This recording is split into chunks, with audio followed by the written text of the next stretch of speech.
नमस्कार, आप देख रहे हैं फाइनेंशियल टॉक। मैं हूं आपके साथ सोनी ओझा।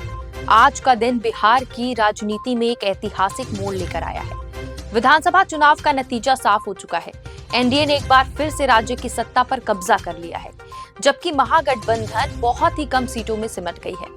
प्रधानमंत्री नरेंद्र मोदी दिल्ली स्थित भाजपा मुख्यालय में इस जीत का जश्न मनाने पहुंचे। यह जीत सिर्फ सीटों की नहीं है, बल्कि एक रणनीतिक और जन समर्थन की जीत है। भाजपा और जेडीयू ने मिलकर जिस तरह से चुनावी रणनीति बनाई, अब वह परिणामों में साफ नजर आ रहा है। बिहार विधानसभा की कुल 243 सीटों में से सरकार बनाने के लिए 122 सीटों की जरूरत होती है। इस बार एनडीए ने जिस तरह से सीटों का बंटवारा किया, वह काफी संतुलित था।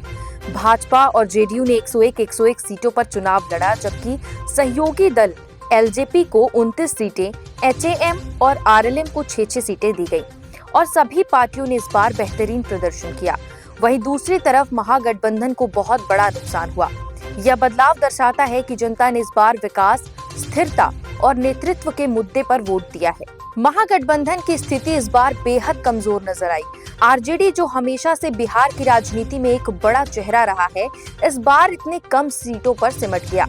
कांग्रेस, जिसने 61 सीटों पर चुनाव लड़ा, सिर्फ एक सीट पर ही बढ़त बना पाए। यह कांग्रेस के लिए बड़ा झटका है और संगठनात्मक कमजोरी को उजागर करता है। इसके साथ ही प्रशांत किशोर की पार्टी जनसुराज ने 243 सीटों पर चुनाव लड़ा, लेकिन उनका खाता ही नहीं खुला। यह दर्शाता है कि नई पार्टियों को जनता का भरोसा जीतने में अभी समय लगेगा। इसके साथ ही अब विपक्ष को अपनी रणनीति, नेतृत्व और संगठन पर गंभीरता से पुनः विचार करना होगा। जनता ने इस बार स्पष्ट जनादेश दिया है कि वह बदलाव चाहती है। इस बार बिहार में 2 चरणों में मतदान हुआ और कुल 67.10% वोटिंग दर्ज की गई। यह 2020 के विधानसभा चुनाव से करीब 10% ज्यादा है।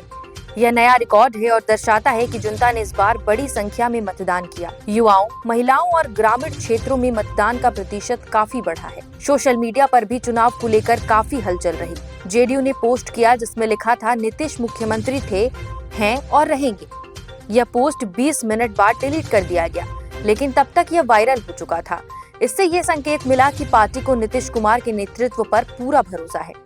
चुनाव के दौरान कई वायरल वीडियोस, मीम्स और पोस्ट सामने आए, जिन्होंने जनता का ध्यान खींचा। लेकिन अंततः जनता ने अपने वोट से ये तय किया कि उन्हें किसे सत्ता में देखना है। तो ये था बिहार चुनाव 2025, जिसमें जनता ने मौका दिया है एनडीए को। इसके साथ ही भाजपा राज्य की सबसे बड़ी पार्टी बनकर उभरी है और नीतीश कुमार एक बार फिर से मुख्यमंत्री पद की शपथ लेने की ओर बढ़ रहे हैं।